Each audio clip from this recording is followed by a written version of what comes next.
भारत के विदेश मंत्रालय की ओर से एक बहुत ही बड़ी खबर देखने को मिल रही है, जिसे देखने के बाद मैं 100% गारंटी देता हूँ कि इस खबर को देखने के बाद बांग्लादेश की सरकार भारत से नाराज जरूर होगी। जी हाँ दोस्तों, जब से पश्चिम बंगाल में बीजेपी सरकार आई है, तब से बांग्लादेश और उसके आवाम को लेकर बहुत बड़े बड़े फैसले लिए जा रहे।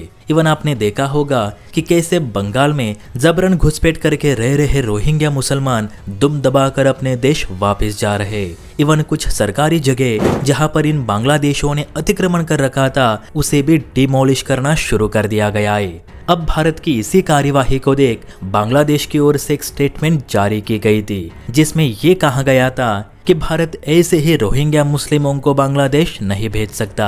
अब ये भारत के रहवासी बन चुके हैं, इनसे अब हमारा कोई संबंध नहीं, ना ही अब हम इन्हें शरण देंगे, क्योंकि बांग्लादेश में हालत पहले से ही खराब है। यहाँ हमारे लोगों को ही ठीक से दाना पानी नहीं मिल रहा, तो इनका पेट कैसे भरे। इसलिए भारत तुरंत रोहिंग्या मुस्लिमों को वापस बांग्लादेश भेजना बंद करे। अब इस पर भारत के विदेश मंत्रालय की ओर से जवाब दिया गया कि ये कोई भारतीय नहीं है जो हम इन्हें अपने यहाँ आबादी बढ़ाने के लिए रखे।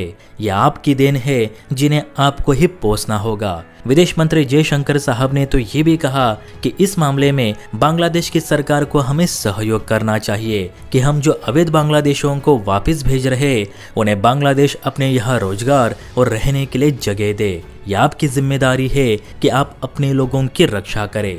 जयशंकर साहब के मुताबिक इन दिनों भारत में घुसपैठ की तादाद इतनी बढ़ चुकी है कि लगातार नेशनल सिक्योरिटी का खतरा बढ़ता जा रहा है। सरकारी जगहों पे अतिक्रमण हो रहा है, फेक वोट कार्ड और आधार कार्ड बनाकर हजारों टन राशन खाया जा रहा है। इन घुसपैठियों की वजह से बंगाल के मूल रहवासियों को भी ठीक से सरकारी सुविधा नहीं मिल पा रही। और सबसे बड़ी बात कि इन घुसपैठियों में बहुत से लोग ड्रग्स का अवैध धंधा भी कर रहे, जो कि हम बर्दाश्त नहीं करेंगे। इसलिए जो भी बांग्लादेशी यहाँ अवैध तरीके से रह रहा है, उसे भारत छोड़कर जाना ही पड़ेगा, वरना जबरदस्ती या फिर मार पीट के उसे यहाँ से भगा देंगे। इसमें भारत किसी भी तरह की हिचकिचाहट नहीं दिखाएगा। आपको यकीन नहीं होगा, लेकिन बताया जाता है कि अभी भी 50,000 के आसपास रोहिंग्या सिर्फ एक बंगाल में मौजूद है, जो पाकिस्तान के काफी क्लोज भी है। तो सोचिए पूरे भारत में कितने होंगे। और शर्म की बात तो ये है कि इनकी तादाद इतनी बढ़ती भी नहीं